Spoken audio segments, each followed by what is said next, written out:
There's a content creator that I've covered before who runs a channel called Just Pearly Things, who as of late appears as though she is bound to weaving an inescapable web of controversy. Her statements pertaining to slavery and her solutions pertaining to women seem to keep her on a hot seat and on the lips of disappointed viewers who once supported her, and also those who never liked what she stood for. One of those things being that women should no longer have the right to vote. No, women, you can't vote. No birth control. Keep it going. No, because it's always freedom without responsibility. And I so, love like, it. the Women reason should not No, vote. Pearly but said it herself. I'll tell you why, though. I'll tell you why. Because it's freedom without responsibility. And before women, like I believe in consequences for your decision. So the men know if they vote someone that crazy into power, you guys get drafted. We don't. Women decide elections. We're 55% of the population. I think if we want to vote, equally draft us. Y'all want equality. And personally, I don't want to get drafted, so I'll be in the kitchen.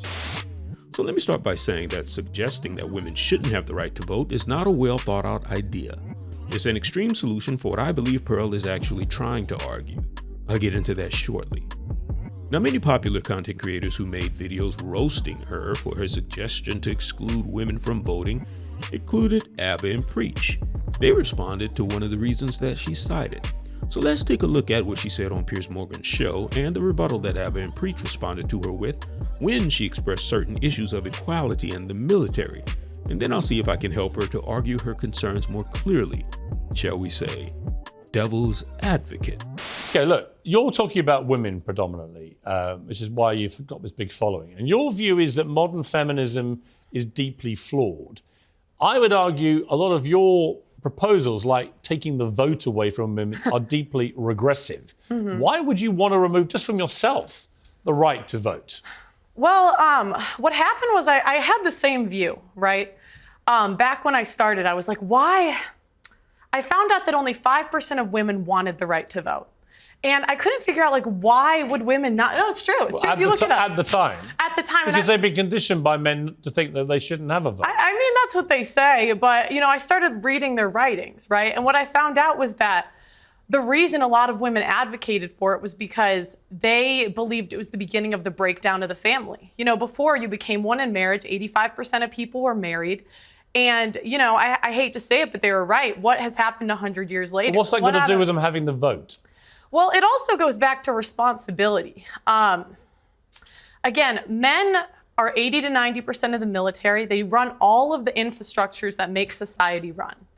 So I just think if we want an equal say in society, then be equal. Do 50% of the hard jobs. Be 50% of the military. In the U.S., they're fined $250,000 if they don't join selective service, which is essentially the draft. Okay.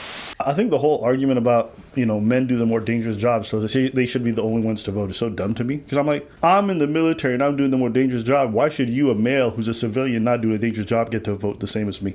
I'm out there on the front lines dying, right? If I'm doing the military job, why should a fucking civilian be the one to tell me who I'm going to go kill and vote by voting? Well, here's the difference. In the United States, we are currently in a time where military service is voluntary. So suggesting that because you chose to go to the military and other men did not, then why should they get to vote if the military is the measuring stick, fails to the argument that every man is in the military or on military layaway.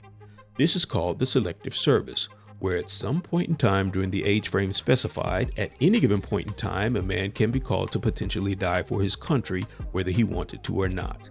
This is part of the reasoning that drove Pearl to make the radical suggestion, because she believes that if women want full equality, then they too should be forced into selective service under the penalty of law in the same way that young males are required to do when they turn 18. So the way that Abba chose to rebut the military argument is not very strong, when all that someone has to argue is that men who are in the military or not are more closely affected by political decisions that can lead to the implementation of a military draft, like the one that took place during the Vietnam War, the very draft that Muhammad Ali refused to participate in, and we all know about the efforts to destroy him because of his doing so. I'm saying you talking about me about some draft, and all of you white boys are breaking your neck to get to Switzerland and Canada and London. You my opposer when I want freedom. You my opposer when I want justice. You my opposer when I want equality. You won't even stand up for me in America for my religious beliefs, and you want me to go somewhere and fight, but you won't even stand up for me here at home.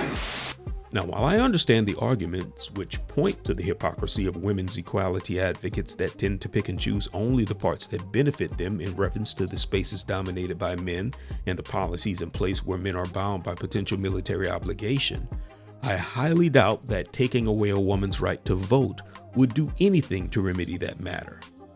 Now, a better controversial argument to make would be that since Congress can only declare war, any woman who is in Congress that has never served in the military doesn't get to vote on whether or not the country should go to war. And every man who is in Congress that votes in favor of war has to fight in the war that they voted in favor of. No!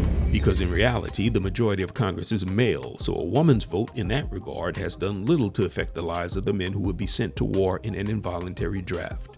No, that has been mostly men, and mostly men who sit in comfortable seats delegating who gets to die over the pursuit of non-existent weapons of mass destruction. Some of them had major interests in companies that profited from the war, allowing them to pad their pockets, all while they were unwilling to do the fighting and dying themselves. And if they had any children in the military, many of them see to it that their children are shielded from the likelihood of dying. Unlike Billy Bob, who dropped out of high school and joined the military after getting his girlfriend pregnant in hopes that he can make a life for his new family. He's a man, he voted, and he's in the military. The congressman's son is also a man. He voted, and he's in the military. But Billy Bob is the only one getting shot at. So politics, power, and influence is greater than any notion of gender participation or exclusion in voting. I mean, just to take you back to the to the women's writings that you've allegedly read.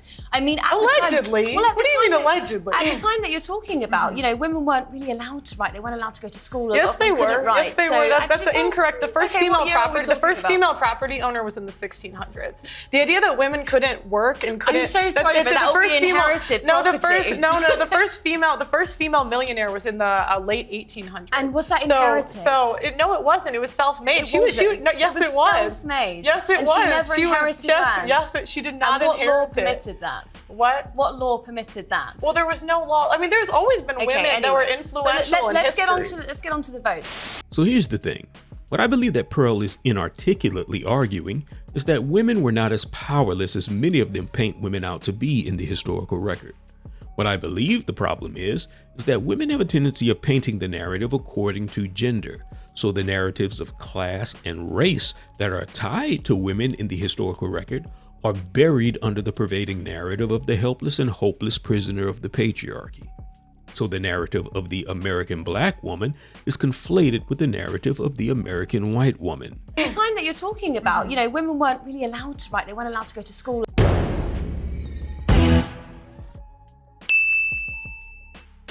And the narrative of the American poor woman is conflated with the narrative of the American wealthy woman, all tied into one package vaguely named women. But Pearl is right about one thing. The women who were tied to powerful men had access to that power, as well as influence over these men, and also many of them wielded power themselves. She may not have had the right to vote, but she certainly didn't always need it. Not when she was a woman of a certain class with evil proclivities that had access to the men who make the laws. These men would create laws out of thin air in order to protect her in a way that no other woman was eligible to be protected. Listen to Joy DeGruy describe the laws that were created specifically for the protection of specific women. The Casual Killing Act was written because of the number of people who were killed while being corrected. Okay. And if any slave resists his master, owner, or other person by his or her order, correcting such slave and shall happen to be killed in such correction, it shall not be counted felony, but the master, owner, and every other person so giving correction shall be acquitted of all punishment and accusation for the same, as if such accident had never happened. So that means that if you happen to be correcting someone and you beat them to death, you know how hard it is to beat someone to death? I mean, I thought about that. I said it happens so frequently that they created a law so that you wouldn't feel any what? No guilt, because you were simply correcting them. It wasn't your fault. So I went back to look at who was beating folks to death. I wanted to know. And it was white women. White women were beating black children to death. That's who was being beaten to death. But it wasn't her fault. She was just correcting them. So certainly not all women were powerless in the historical record.